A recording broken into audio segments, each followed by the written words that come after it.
ပြီးခဲ့တဲ့ဇွန်လ24ရက်နေ့ကဗင်နီဇွဲလားနိုင်ငံမှာပြင်းအား9နဲ့ထက်ရှိတဲ့ဖျက်အားပြင်းငရင်နှစ်ခုဇက်တိုက်နီးပါးလှုပ်ခတ်ခဲ့တာတပတ်ကျော်လာတဲ့အချိန်မှာတော့တေဆုံးသူ2300နီးပါးထိရှိလာပြီးပျောက်ဆုံးနေသူပေါင်း9000နီးပါးထိရှိနေတယ်လို့ကုလသမဂ္ဂကခန့်မှန်းထားပါတယ်။ငရင်တန်းကိုစိုးဝါးဆုံးခံခဲ့ရတဲ့လာကွိုင်ရာမြို့မှာတော့ပြိုကျပျက်စီးသွားတဲ့အဆောက်အုံတွေရဲ့နေရံတွေပေါ်မှာမှုတ်ဆေးနဲ့မှုတ်ထားတဲ့အင်္ဂလိပ်အခရာဒီဆိုတဲ့စလုံးများပြားကိုတွေ့မြင်နေရပါတယ်။ဒီဆိုတဲ့စကားလုံးကတော့ deceit ကိုရည်ညွှန်းပြီးတည်ဆုံးသူများသာရှိတော့သည်လို့အဓိပ္ပာယ်ရပါတယ်။ဒီစာလုံးနဲ့မှတ်သားထားတဲ့နေရာတွေမှာသက်ရှင်ကျန်ရည်သူမရှိတော့ပဲကိုညီကစားလုပ်ငန်းတွေကိုလည်းလက်လျှော့လိုက်ပြီးဆိုတဲ့ကြေကွဲပွဲမြင်ကွင်းလေးဖြစ်ပါတယ်။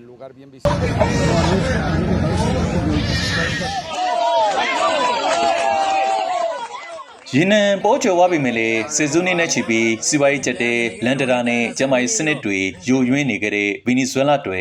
အခုကပ်ဘေးကြောင့်စောက်အုံမောင်း98,880ထိပြိုကျပျက်စီးသွားခဲ့တယ်လို့အမေရိကန်အာကာသအေဂျင်စီ NASA ရဲ့ဂျိုရုချက်လက်တွေကဆိုပါတယ်။ငရင်ကြောင့်ဒဏ်ရာရရှိသူ11000ကျော်ရှိပြီးလူပေါင်း13000နီးပါးမှလည်းအိုးမဲ့အိမ်မဲ့ဖြစ်ခဲ့ရတယ်လို့ဗီနီဇွဲလားမြို့သားလွှတ်တော်ဥက္ကဋ္ဌကပြောပါတယ်။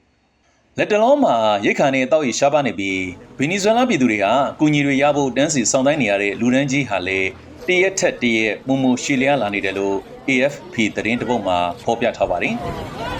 ငရင်ဘေးဒဏ်သင့်ပြည်သူများပြားဟာစေတနာဝန်ထမ်းတွေရဲ့ကူညီဖေးမမှုနဲ့ပြည်သူချင်းချင်းမျှဝေလူဒန်းကြတဲ့ပစ္စည်းတွေပေါ်မှာလာမိခိုနေကြပါတယ်။လာကွိုင်ရာမျိုးအရေးပေါ်ကေဇေးစကန်တစ်ခုမှာရိတ်ခါတွေရဖို့တန်းစီဆောင်တိုင်းနေတဲ့အသက်18နှစ်အရွယ်ဒေသခံဒူးကတော့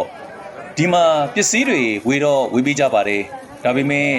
တခါတလေကြာရင်စားစရာရဖို့လူတွေတယောက်နဲ့တယောက်အသေးလဲလူကြရပါတယ်။တကယ်ကြက်တိုက်ပွဲကြာနေတာပဲလို့သူကြုံခဲ့ရတဲ့အခြေအနေကိုပြောပြပါတယ်။ကမ္ဘာ့စံရိတ်ခါစီစဉ် WFP ကတော့ဘေးသင့်ပြည်သူ9သိန်းခန့်ကို3လစာကျွေးမွေးဖို့အမေရိကန်ဒေါ်လာသန်း90ရေးပေါ်တောင်းခံထားပါတယ်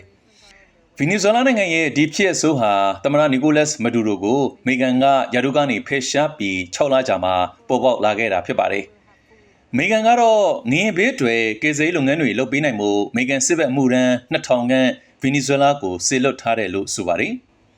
ခုကမှငရင်ကြောင့်တည်ဆုံးသွားသူတွေအတွက်ဝန်နေချင်းထိမ့်မဲ့9ရက်ထိဗီနီဇွဲလားယာယီသမ္မတဒေစီရိုဒရီဂွက်စ်ကကြေညာထားပါတယ်။ဒီလောက်ဖြက်ဆွမ်းအားပြင်းတဲ့ငရင်ကြီးတွေကြောင့်ကလေးတွေပါဝင်ပြည်သူမြောက်များသက်ဆုံးရှုံးခဲ့ရတဲ့အတွက်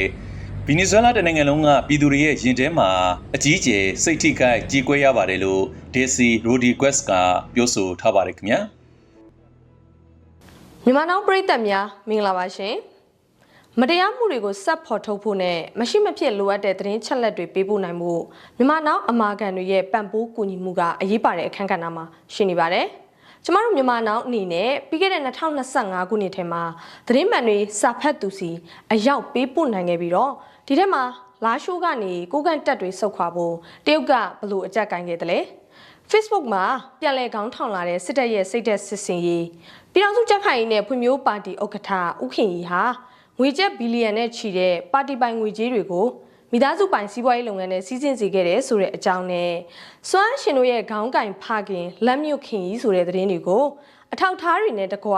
မြန်မာနောင်သတင်းဌာနကတင်ဆက်နိုင်ခဲ့ပါတယ်။အခုလိုမျိုးအမိခိုကင်းတဲ့သတင်းထုတ်လုပ်မှုလုပ်ငန်းစဉ်တွေကိုလှုပ်ဆောင်နိုင်ဖို့မြန်မာနောင်ရဲ့အမာခံပရိသတ်ဖြစ်ပါဝင်ကူညီပေးကြပါ။